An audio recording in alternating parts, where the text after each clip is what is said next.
र तपाईहरुलाई अर्को त मेन गरी अहिले चाहिएको भनेको चाहिँ यो बडी मसाज ओइल मसाज हिमचुली पत्र Needed. स्विडेनको तर्फबाट सबभन्दा बढी जान कसको देखेको छ यहाँ मेरो पनि हामी एकदमै लाइक डुल बेसी भइराछ नि त सुरुमा तेल लगाइदिने पार्टनर भएकै मान्छे तर्फबाट यो त होइन कि तिमीले ल्याऊ सागरको लागि र सृष्टिको लागि चाहिँ एउटा मसाज पार्टनर खोज्नु पर्ने हुन्छ हुन नि सक्छ नि त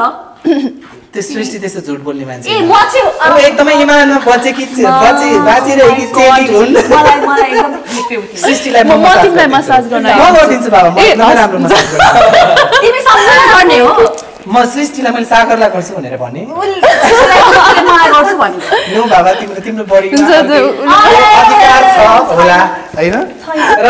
जोर्नी सुन्निएको अरठपन झमझमाउने र दुखाइलाई अब घरमै बसी कम गराउनुहोस् हिमचुली पत्रपोटली स्वेदन 18 जडीबुटीको सम्मिश्रणबाट तयार गरिएको एक तयार पोटली हो यस पोटलीलाई एक तावामा राखी 5 ml हिमचुली मसाज तेल र 10 ml पानी मिलाई मन्द आगोमा तताएर आफ्नो जोर्नी तथा दुखाइमा सेक्न सकिन्छ यसले नियमित सेक्नाले जोर्नीहरू मजबुत राख्न मांसपेशीको थकान र शरीरमा ऊर्जा सञ्चार गर्न मद्दत गर्दछ आजै प्रयोग गर्नुहोस् हिमचुली पत्रपोटली स्वेदन साथमा हिमचुली मसाज तेल मालिस गर्ने प्राचीन विधि